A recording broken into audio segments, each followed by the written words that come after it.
Hello students, आज हम बात करने वाले हैं about anatomy of flowering plant के बारे में। तो यहाँ पे हम देखेंगे in some minutes to understand the gravity of tissues in the NEET point of view. Yes, हम हमेशा देखते हैं परमानेंट टिश्यूज के डिविजन्स पूछे जाते हैं, सिंपल एंड कंपाउंड और सिंपल एंड कॉम्प्लेक्स भी कह सकते हैं। तो कॉम्प्लेक्स में आपसे फ्लोएम पेरेन्काइमा, जाइलम पेरेन्काइमा के बीच में डिफरेंस पूछते हैं एंड इनके सेल वॉल के कंपोजिशंस पूछते हैं। And at the very same time अगर हम बात करें मेरिस्टेमेटिक में तो आपसे पूछते हैं टाइप्स ऑफ मेरिस्टेमेटिक टिश्यू। तो आपको पता है एपिकल एंड इंटरकैलरी है, तो लेकिन आपको एग्जाम के टाइम पे याद नहीं आता क्योंकि हमने इसे फ्लो चार्ट में नहीं पढ़ा है। तो आज हम यही टॉपिक को फ्लो चार्ट में पढ़ेंगे और देखेंगे what are the advantage of studying in a flow chart. So let's start the lecture. तो सबसे पहले समझते हैं ये टिश्यू क्या होती है। तो बेटा टिश्यू का मतलब होता है ग्रुप ऑफ सेल्स जिनका ओरिजिन सेम है और इन सेल्स के बीच में जो इंटरसेलुलर मैट्रिक्स है वो भी सेम है और इनका फंक्शन भी सेम है। तो origin, intercellular matrix and function जब कभी भी सेम हो जाएगी ग्रुप ऑफ सेल की तो वो टिश्यू कहलाएंगे। अगर हम प्लांट टिश्यू की बात करें तो यहाँ पे दो टाइप के प्लांट टिश्यू होते हैं, एक मेरिस्टेमेटिक और एक होता है आपका परमानेंट टिश्यू। Meristematic, permanent.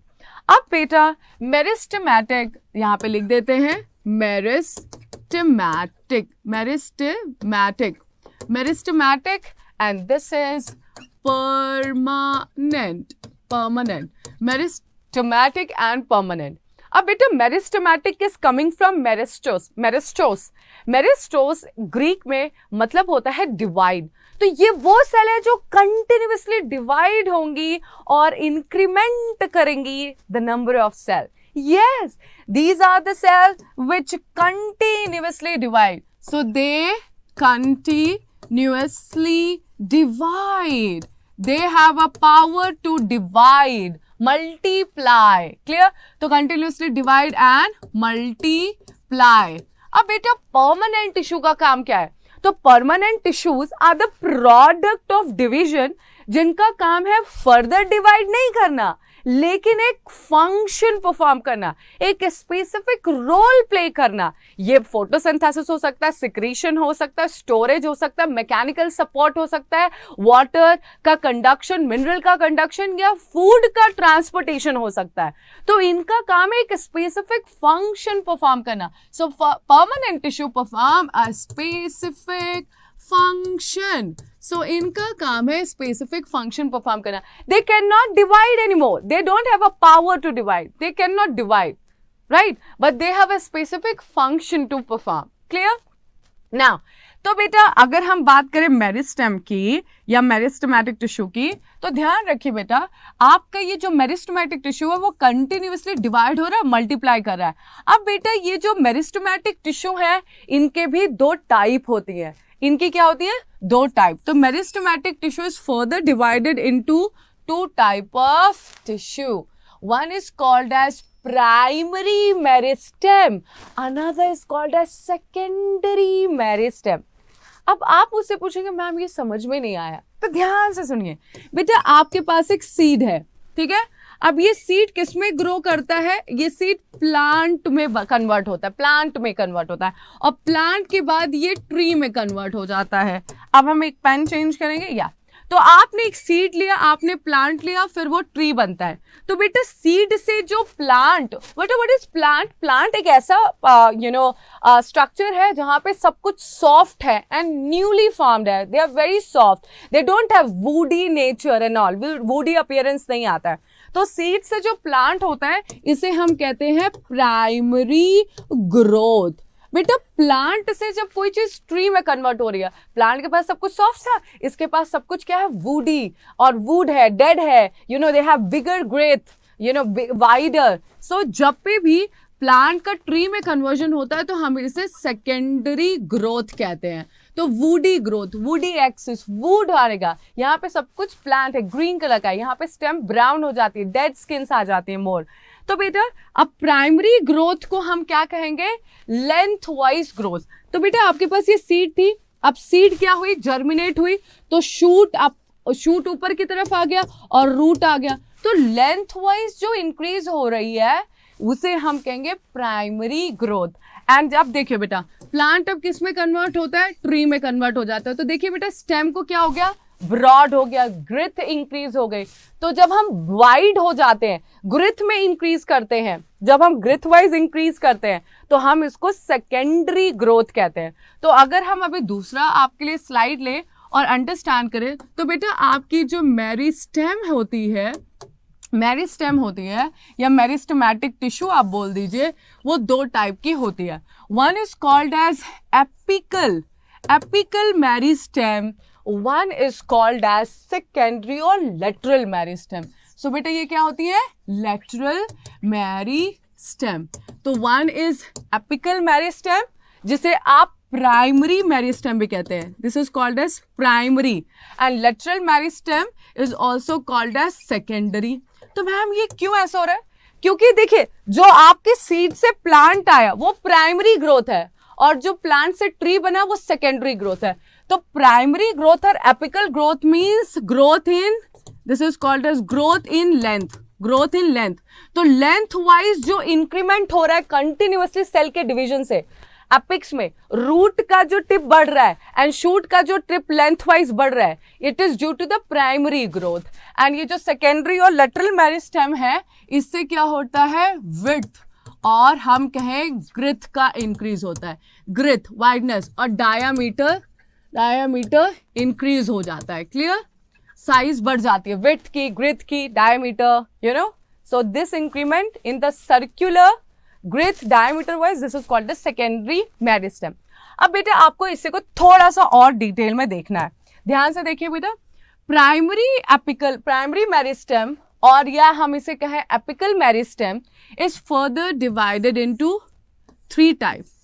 अब देखिए बेटा आपके पास रूट एपिकल होगा, रूट एपिकल मेरिस्टेम, आपके पास है शूट एपिकल मेरिस्टेम और आपके पास है इंटरकैलरी मेरिस्टेम, इंटरकैलरी मेरिस्टेम।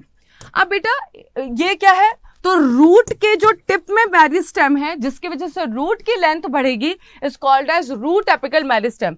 अब बेटा जो आपके शूट के पास मेरिस्टेम है जिसकी वजह से शूट का लेंथ बढ़ेगा, it is called as shoot apical meristem. Intercalary क्या होती है, ध्यान से देखिए बेटा, आपने देखा होगा कि कुछ प्लांट और ग्रासेस होती हैं, कुछ प्लांट है और ग्रासेस हैं, ठीक है। प्लांट और ग्रासेस जब आपके ग्रेजिंग एनिमल खाते हैं तो ऊपर वाला पार्ट कट जाता है, लेकिन अगेन जहां से कटा है अगेन आपके न्यू प्लांट आ जाते हैं due to the presence of meristem in between the mature cell is called as intercalary meristem. So अभी ये सपोज कीजिए दिस इज अ ग्रास, तो some buffalo or cow came and they eat the upper part. So now these are this particular part is called as the mature part.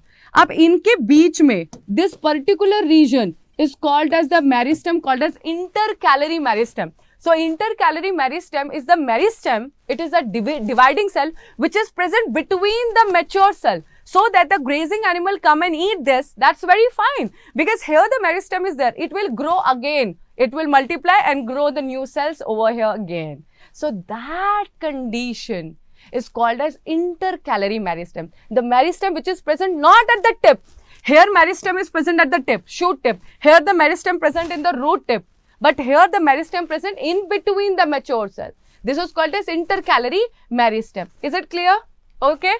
Now beta, now we are going to talk about the secondary or lateral meristem. Beta, now we have to understand them that there is a connective tissue. There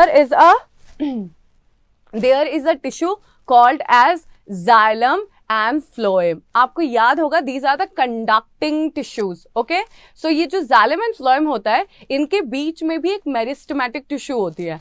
And these meristematic tissue continuously divide and make a growth, increment in the growth diameter of the stem. So this is called as lateral meristem. So ये क्या होते हैं? ये secondary growth आते हैं.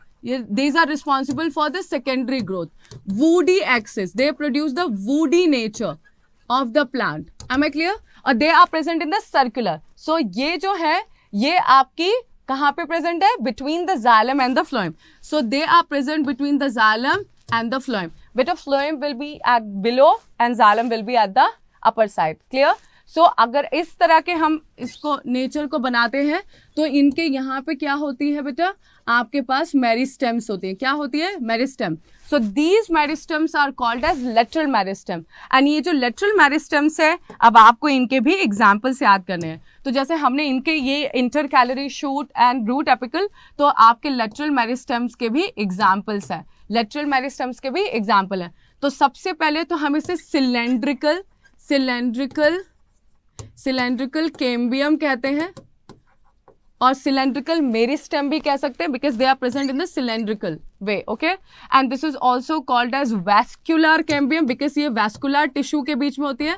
Vascular cambium. Ma'am ये vascular tissue क्या है? जाइलम एंड फ्लोएम को ही हम वैस्कुलर टिश्यू कहते हैं. जाइलम एंड फ्लोएम को ही हम वैस्कुलर टिश्यू कहते हैं. क्लियर? तो this is cylindrical cambium and this is vascular cambium. Vascular cambium. अब बेटा आपके पास होता है interfascicular vascular cambium. Interfascicular vascular cambium बेटा ये भी क्या है? एक तरह का कैम्बियम ही है, बट इसका क्या है, एक रिंग बन जाता है, पूरा कंप्लीट रिंग बन जाता है, तो हम इसे इंटरफेसिकुलर कहते हैं. छोटे छोटे पैचेस होते हैं, जैसे एक जाइलम एक फ्लोएम के बीच में जो कैम्बियम, इसे इंट्राफेसिकुलर कहते हैं. आपको मैं लेटर क्लासेस में बताऊंगी what is intrafascicular and interfascicular. I hope this you understand what is a primary meristem and what is a secondary meristem. अब हम बात करेंगे बेटा दूसरे टॉपिक में, जहां पे हम बात कर रहे हैं परमानेंट टिश्यूज के बारे में. परमानेंट टिश्यूज के बारे में. तो बेटा परमानेंट टिश्यूज के पास डिवीजन तो नहीं करना होता है, ये डिवाइड तो नहीं कर सकते हैं, बट इनका एक स्पेसिफिक रोल होता है. Secretion, storage, photosynthesis, mechanical support, conduction of water and mineral, either the conduction of the food, like you know after the photosynthesis the leaf make the food, right? So उसका इनको production करना होता है. तो permanent tissues दो type की होती है. One is called as simple permanent tissues, one is called as आपका कॉम्प्लेक्स परमानेंट टिश्यूज.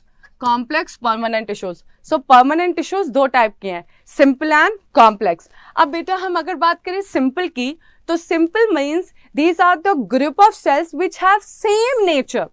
यहाँ क्योंकि टिश्यू मतलब ये होता है group of cells, many cells. So जब मेनी सेल्स का नेचर सेम हो, एक ही हो, तो हम उसे कहते हैं सिंपल परमानेंट. तो बेटा सिंपल परमानेंट 3 टाइप की होती हैं. सिंपल परमानेंट कितनी टाइप की है? 3 टाइप की हैं. One is called as parenchyma. They have collenchyma and they have sclerenchyma. This is parenchyma, collenchyma, sclerenchyma. अब देखिए parenchyma जो टिश्यू है उसमें सब A टाइप की ही सेल होंगी. collenchyma में सब A टाइप के सेल है, sclerenchyma में A टाइप की. ये नहीं है कि एक A सेल है, दूसरी B है, तीसरी C है, चौथी 4 टाइप की है. No, every cell are of same size, same shape and same function to perform. But बेटा अगर हम कॉम्प्लेक्स टिश्यू की बात करते हैं तो कॉम्प्लेक्स टिश्यू कितने टाइप की हैं? 2 टाइप की हैं. One is called as xylem and one is called as phloem. Ma'am xylem and phloem is the example of complex tissue. Yes बेटा, xylem and phloem are nothing but they are complex tissue because xylem and phloem cannot divide by themselves. They have a specific function. Xylem का काम है water and mineral का conduction करना, and phloem का काम है food का production और कंडक्शन करना from the leaf to other part of the plant. बेटा लीफ में तो खाना बनता है, लेकिन खाना तो सब पार्ट ऑफ द प्लांट को चाहिए, तो लीफ से all other part of the plant कैसे जाएगा? When the phloem will take the food from the leaf to other plant. So phloem का काम है food का movement करना. अब बेटा इनका तो काम हो गया. अब जाइलम क्यों है कॉम्प्लेक्स? क्योंकि ये जो जाइलम है वो 4 टाइप की सेल से बनी हुई है. There are 4 types of cells which is making the xylem. यहाँ पे सारी सेल्स एक टाइप की हैं. Now जाइलम बनती है TVZP. मैम ये क्या लिख दिया? Sorry, TVFP. FP. Okay. Now, trachea, vessel, xylem fiber, xylem parenchyma. तो बेटा this is T for tracheids or tracheids. This V for vessel. This is xylem fiber and xylem parenchyma. Ma'am, ये same parenchyma? Yes, beta. Xylem have its own type of parenchyma. That's why it is xylem parenchyma. अब बेटा अगर हम phloem की बात करें तो phloem भी 4 सेल से बना हुआ, 4 डिफरेंट टाइप के सेल से बना हुआ, क्योंकि यहाँ पे different types of cells are involve. They are called as complex. यहाँ पे सारी सेल सिंपल है, that's why they are called as simple tissue. Clear बेटा? अब देखिए फ्लोएम बनती है किससे? साइव ट्यूब एलिमेंट से. Sieve tube element. Then they have companion cell. And then बेटा they have phloem fiber. बेटा phloem fiber same है, जैसे xylem के पास फाइबर है वैसे phloem के पास भी फाइबर है. And then a phloem parenchyma. So phloem fiber and phloem parenchyma. कैसा लगा? phloem parenchyma ये समझ के ओके बेटा अभी क्लास खत्म नहीं हुई है, आगे भी आपको देखना है. अब देखिए बेटा हमने कहा परमानेंट टिश्यूज का कुछ काम होता है, तो मैम कॉम्प्लेक्स टिश्यू में मल्टीपल टाइप ऑफ सेल्स आ रही हैं, सिंपल टिश्यू में सिर्फ एक टाइप के सेल रहेंगे और एक टाइप के सेल्स जो ग्रुप में कंबाइन होंगे स्पेसिफिक फंक्शन परफॉर्म करेंगी like parenchyma, collenchyma, sclerenchyma. But xylem and phloem का काम तो हमें समझ में आ गया क्योंकि इनके पास डिफरेंट टाइप ऑफ सेल्स है, that's why they are called as complex. अब बेटा हम एक एक को ध्यान से देखने वाले हैं. तो हमने कहा जब परमानेंट, तो बेटा नीट पॉइंट ऑफ व्यू से परमानेंट टिश्यूज काफी ज्यादा इंपॉर्टेंट है और मेरे हिसाब से हर बच्चे को ये समझना जरूरी है. यहाँ से नीट का 1 मार्क्स तो आपको मिल जाएगा ही. 1 मार्क्स मीन्स 1 क्वेश्चन. ना बेटा अगर हम परमानेंट टिश्यूज की बात करेंगे तो सबसे पहले हम सिंपल की बात करेंगे.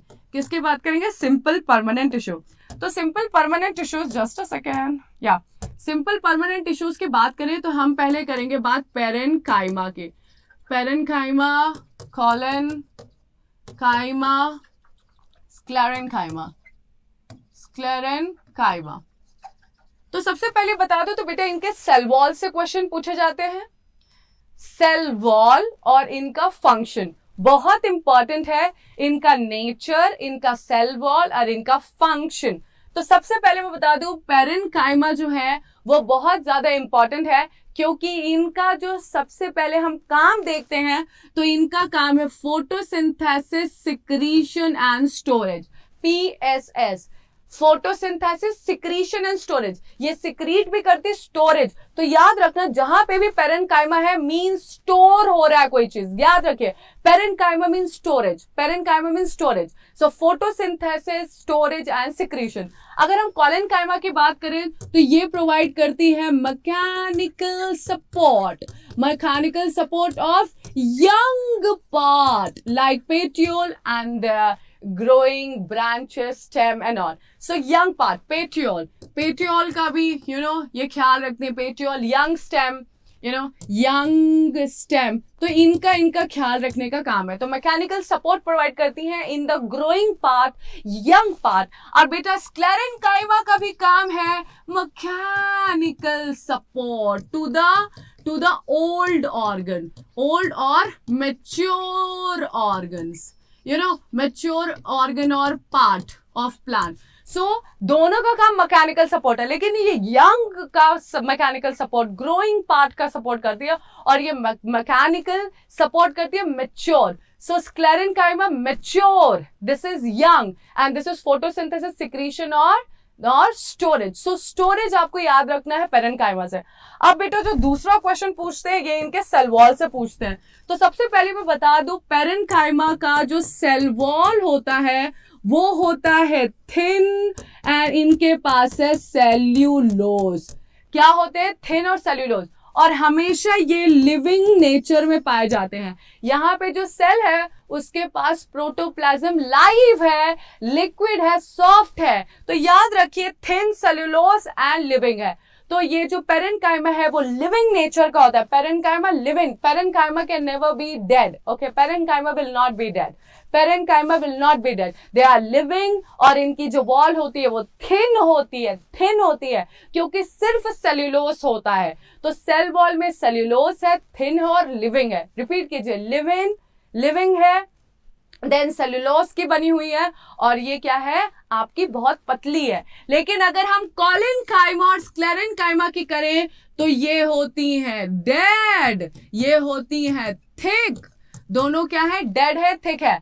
और आपको बता दूं, डेड और थिक होने के साथ साथ इनका जो प्रोटोप्लास्ट है या प्रोटोप्लाज्म है वो भी डेड होता है. तो इनकी जो हम किसकी बात करें ma'am, not complete cell, cell wall. इनकी जो सेल वॉल होती है वो थिक होती है और इनका जो प्रोटोप्लाज्म है वो डेड होता है. तो प्रोटोप्लाज्म की डेथ हो गई है इन द मैच्योर नेचर.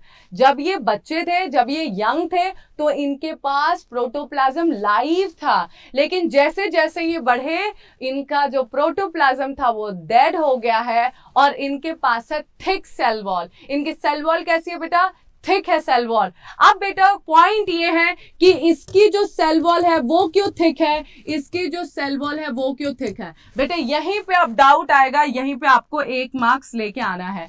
बेटा ये थिक इसलिए है क्योंकि इनके पास है सेल्यूलोस, इनके पास है क्या, इनके पास है हेमीसेल्यूलोस एंड इनके पास है pectin.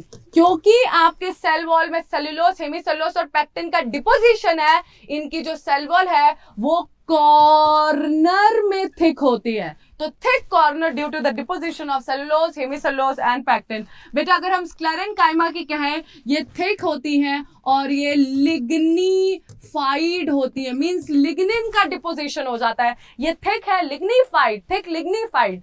Sclerenchyma lignified, sclerenchyma L lignified, thick lignified. ये है thick due to the deposition of corner, hemicellulose and pectin. I hope ये आपके दिमाग में रहेगा. ये थिन है और ये लिविंग है और इनके पास सिर्फ सेल्यूलोस है. इनके पास cellulose, hemicellulose, pectin, that's why thick at the corner. और ये है thick and cellulose and they are completely dead because इनका प्रोटोप्लास्ट डेड हो जाता है. Clear? I hope this is clear.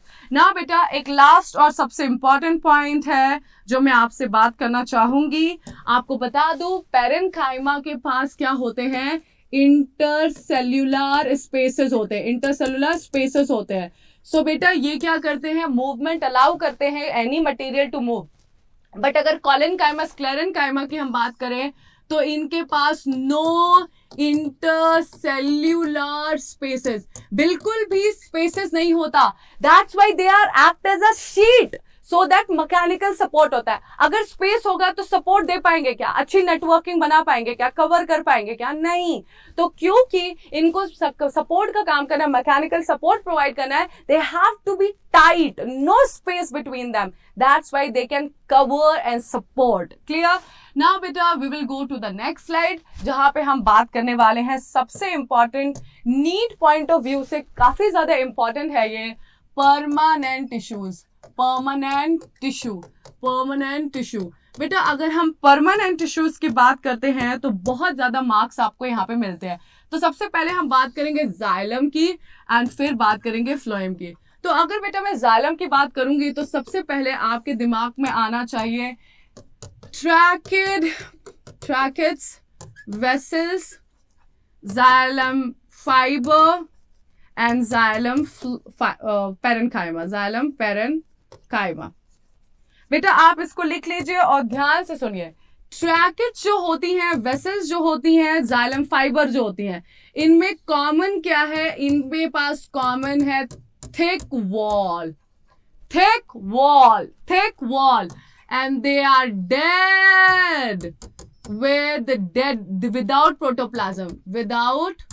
Protoplasm. इनका प्रोटोप्लाज्म भी खत्म हो गया, सूख गया, डेड हो गया।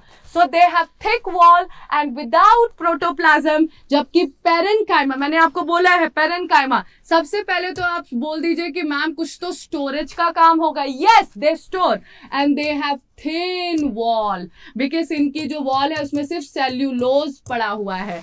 तो सबसे पहला point, tracheid vessels xylem fiber में कॉमन क्या है, थिक वॉल है and they are dead without protoplasm. Okay, protoplast. Xylem parenchyma की बात करेंगे तो पेरेन्काइमा का काम है स्टोरेज, तो ये स्टोरेज में हेल्प करती हैं।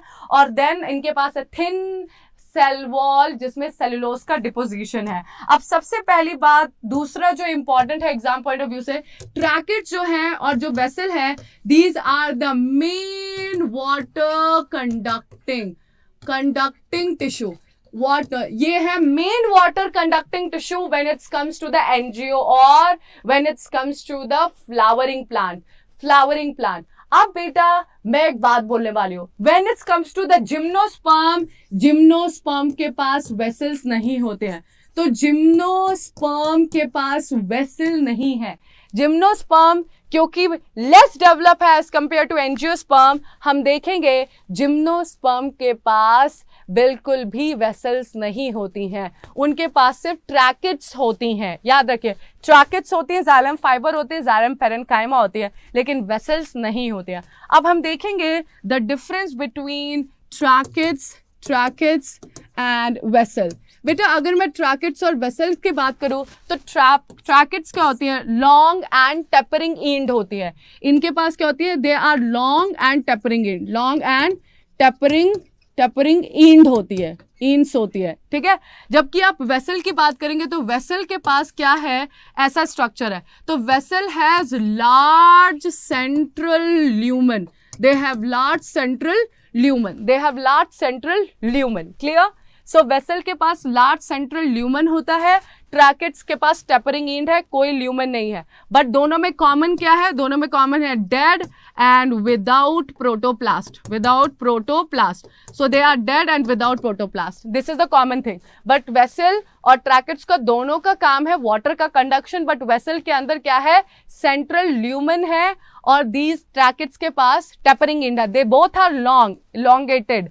नाउ दूसरी जो बात मैं बता दूं, बेटा आपका जो वेसल होता है वो बनता है बहुत सारी वेसल मेंबर से। ये जो है एक जो है, ये एक वेसल मेंबर्स हैं। तो वेसल मेंबर्स जब पास में आती हैं तो एक वेसल टिश्यू बनती है। तो जो इंडिविजुअल यूनिट है उसे वेसल मेंबर्स कहते हैं। तो vessel member come together, fit and they will form a vessel unit, clear. So I hope this is clear. Now हम बात करते हैं जाइलम पेरेन्काइमा के। बेटा अगर जाइलम पेरेन्काइमा की बात करें तो यहाँ पे आपको काफ़ी अच्छे मार्क्स मिल सकते हैं when it's comes to the NEET point of view. तो सबसे पहली बात है, पेरेन्काइमा जो है वो थिन है और इनकी जो लेयर है वहाँ पे सेल्यूलोज का डिपोजिशन देखा गया है, थिन और सेल्यूलोज। सो दे आर, दूसरी बात जो है ये लिविंग है और इनका काम है स्टोरेज का। तो बेटा जो आपका टेनिन होता है, जो आपका रबर है, जो आपका मटेरियल है जैसे टेनिन और एनी काइंड ऑफ स्टोरेज, वो करेगी, क्योंकि पेरेन्काइमा का काम है स्टोरेज का करना। दूसरी जो सबसे इंपॉर्टेंट बात है, आपके पेरेन्काइमा का नेचर कैसा है, आपका पेरेन्काइमा का नेचर कैसा है। दो टाइप के पेरेन्काइमा जाइलम में एक्सेस करते हैं, one is called as protoxylem, one is called as metaxylem. अब आप मुझसे ये पूछेंगे मैम ये प्रोटोजाइलम मेटाजाइलम क्या है। बेटा प्रोटोजाइलम और मेटाजाइलम मीन्स, क्योंकि बेटा ये क्या कर रही हैं, प्राइमरी जो पहली बार आपका जाइलम बनता है वहां पे प्रोटोजाइलम और मेटाजाइलम हम कहते हैं। First from primary xylem is called as protoxylem and metaxylem. अब देखिए बेटा प्रोटोजाइलम क्या है, यहाँ पे छोटे से बड़ा बन के आएगा, ओके ठीक है। This are small xylem, small size, big size is called as metaxylem. अब बेटा इनका अरेंजमेंट, अगर छोटे से बड़ा जाइलम का अरेंजमेंट होता है तो हम इसे क्या कहते हैं, हम इसे कहते हैं एंडार्च, क्लियर। और अगर मेटाजाइलम में क्या होता है, बड़े से छोटा का अरेंजमेंट अगर रहेगा, मेटा बड़ा और छोटा प्रोटो, अगर ऐसा अरेंजमेंट है तो हम इसे कहते हैं एग्जार्च। तो बेटा endarch and exarch depending upon protoxylem metaxylem की पोजीशन कहाँ है आपके रूट में, हम कहेंगे आपके कंडक्टिंग टिश्यू में या आपके परमानेंट टिश्यू में, there are two type of association, endarch और एग्जार्च। आपको याद रखना है आपका जो रूट है उसे आपको याद रखना है एग्जार्च। सो रूट जो है एग्जार्च, बेटा रूट मीन्स जमीन ना, नीचे डाउनस्टेयर। सो एक्स कहाँ पे है, फुट नीचे, x down, right, x down. So exarch में क्या होगा, आगे यहाँ पे क्या होगा, बड़ी होगी और नीचे साइड में away will be small. So protoxylem will be at periphery and metaxylem will be towards the center. So बेटा ये हो गया सेंटर पार्ट। तो इस सेंटर में आपको मेटाजाइलम और बैक साइड पेरीफेरी में आपको प्रोटोजाइलम मिलता है। क्लियर? सो आपकी ये तो प्रॉब्लम खत्म हो गए। नाउ बेटा we have to understand between the phloem part. So बेटा अगर हम फ्लोएम की बात करते हैं, फ्लोएम की बात करते हैं तो आपको मैं बता दूं आपका जो फ्लोएम है वो भी 4 पार्ट में डिवाइडेड होता है। जो फ्लोएम है वो भी 4 पार्ट में डिवाइडेड होता है। अब क्या है आपके पास फ्लोएम के कंटेंट, ध्यान से सुनिए। आपके पास है 4 प्रकार के phloem. One is called as sieve tube element, sieve tube element. And then आपके पास है companion cell, sieve tube element, companion cell. Then बेटा आपके पास क्या है, फ्लोएम फाइबर। एंड देन आपके पास है फ्लोएम पेरेन्काइमा। बेटा यहाँ पे भी नीट आपसे काफ़ी ज़्यादा इंपॉर्टेंट क्वेश्चंस पूछती है। तो सबसे पहले मैं बता दूँ साइफ ट्यूब एलिमेंट और कंपेनियन सेल एब्सेंट होते हैं जिम्नोस्पर्म में। क्या होता, जिम्नोस्पर्म में साइफ ट्यूब एलिमेंट और कंपेनियन सेल एब्सेंट होते हैं बिकॉज ये लेस डेवलप है। आपको बताया है angiosperm more develop and gymnosperm less develop होते हैं। तो देखिए बेटा जिम्नोस्पर्म में ये एब्सेंट है। अब जिम्नोस्पर्म में इनका काम कौन करेगा, जिम्नोस्पर्म में क्योंकि कंपेनियन सेल एब्सेंट है तो कंपेनियन सेल का काम करती है एल्ब्यूमिनस सेल सेम काम करती है जो कंपेनियन सेल का होता है। और साइफ ट्यूब एलिमेंट के बदले जिम्नोस्पर्म में होती है sieve cells. Sieve tube cells is more advance there sieve cells. तो साइफ सेल्स और albuminous cells are present in gymnosperm but angiosperm में साइफ ट्यूब एलिमेंट और कंपेनियन सेल प्रेजेंट होते हैं। बेटा फ्लोएम फाइबर भी डेड है, ठीक है, यहाँ पे फ्लोएम फाइबर डेड होती हैं। और फ्लोएम पेरेन्काइमा जो है वो है लिविंग। फ्लोएम पेरेन्काइमा जो है लिविंग है और इनका काम भी स्टोरेज का हो जाता है। लेकिन आपको मैं बता दूं ये लिविंग है, स्टोरेज है, इनकी जो वॉल है वो थिन है क्योंकि पेरेन्काइमा है, ये बनेगी सेल्यूलोज से, जो थिन होते हैं सेल्यूलोज होते हैं, और ये लिविंग है, इनका काम भी स्टोरेज है। बट बेटा इतना आपको याद रखना है कि फ्लोएम पेरेन्काइमा मोनोकोटिलेडॉन्स में एब्सेंट होते हैं। ये याद रखना है। क्या याद रखना है, फ्लोएम पेरेन्काइमा मोनोकोटिलेडॉन्स में एब्सेंट होते हैं। फ्लोएम पेरेन्काइमा मोनोकोटिलेडॉन्स में क्या होते हैं, एब्सेंट होते हैं। और फ्लोएम पेरेन्काइमा थिन है, थिन वॉल है, सेल्यूलोज से बनी हुई है, लिविंग है, और इनका काम भी स्टोरेज का होता है। अब बेटा क्वेश्चन आता है फ्लोएम फाइबर जो है डेड होती है और याद रखना ये स्क्लेरेन्काइमा से बनी होती है। इनके पास कौन सी टिश्यू है, स्क्लेरेन्काइमा है। तो point number 1, they are dead and without protoplasm. And the second most important thing, इसको आप बास्ट फाइबर भी कहते हैं। इसको क्या कहते हैं, बास्ट फाइबर। बेटा ये नीट में क्वेश्चन पूछा जाता है, bast fiber is also known as, तो फ्लोएम फाइबर कह दीजिए। इनकी जो होती है वो थिक होती है, सेल वॉल थिक होती है, डेड होते हैं, विदाउट प्रोटोप्लास्ट होते हैं। और आपको क्वेश्चन पूछा जाएगा फ्लोएम फाइबर ऑफ हेम्प, आपका जूट और आपका जो फ्लैक्स होता है वो कैसा होता है। तो phloem fiber of jute, flax, hemp, they are dead without protoplasm and that's why they are used commercially to make the substances for carrying, क्योंकि इनकी जो होती हैं carrying मतलब इसको आप उठाएंगे तो इनके ऊपर भार बहुत कम पड़ता है, क्योंकि इतनी dead होती है, they can be used for taking the mechanical support. So phloem fiber dead है, इसे bast fiber भी कहते हैं. और याद रखना, ध्यान से मैं बता रही हूँ, याद रखना, क्वेश्चन जरूर आएगा. Phloem fiber of jute, hemp और ये जो फ्लेक्स होते हैं वो यूज होते हैं कॉमर्शियली फॉर स्टोरिंग और carrying, because they have a very good support और they have very good tensile strength. Okay, now companion cells की बात करते हैं. तो कंपेनियन सेल्स के पास है न्यूक्लियस. कंपेनियन सेल्स के पास है nucleus. Companion cells have nucleus and companion cells ही वो सेल्स हैं जो आपके साइव ट्यूब के फंक्शन को रेगुलेट करती है, क्योंकि साइव ट्यूब के पास न्यूक्लियस नहीं है, न्यूक्लियस एब्सेंट है. साइव ट्यूब ऐसा नहीं है कि they are dead, but they are without nucleus. Sieve tube element जैसे जैसे बढ़ती जाती है साइज में और एज में, इनका जो साइटोप्लाज्म होता है वो पेरिफेरल की तरफ चला जाता है और सेंट्रल में वैक्यूल आ जाता है. तो साइव ट्यूब एलिमेंट के जो सेंटर का पार्ट होगा उसमें वैक्यूल होगा, साइड की तरफ में साइटोप्लाज्म चला जाएगा और इनके पास न्यूक्लियस नहीं रहता है. तो जो पे भी फंक्शन है साइव ट्यूब का वो ध्यान रखेगी कंपेनियन सेल. कंपेनियन सेल की जो न्यूक्लियस होती है वो रेगुलेट करती है फंक्शन ऑफ साइव सेल्स. और ये भी क्वेश्चन पूछा जा चुका है, कंपेनियन सेल्स क्या अनदर काम करती है rather than regulating the balance. तो बेटा कंपेनियन सेल का काम है प्रेशर को मेंटेन करना between two sieve element. It maintain pressure gradient between two sieve element. Yes, याद रखना, कंपेनियन सेल जहां भी मिलेगा आपको साइव ट्यूब एलिमेंट देखने को मिलेगा ही मिलेगा, क्योंकि साइव ट्यूब का इंडिपेंडेंट एग्जिस्टेंस नहीं है, क्योंकि इनके पास न्यूक्लियस नहीं है. तो इनके बीच का प्रेशर ग्रेडियंट भी मेंटेन करेगी, इनके बीच का प्रेशर ग्रेडियंट भी मेंटेन करेगी और इनका काम भी करेगी, बिकॉज इनका कंपेनियन सेल का काम है प्रेशर ग्रेडियंट मेंटेन करना और इनके फंक्शन मेंटेन करना. And at the very same time याद रखिएगा ये जिम्नोस्पर्म में नहीं प्रेजेंट होते हैं. The sive tube element companion cells are like TV and remote. They have to work together because they are dependent on each other.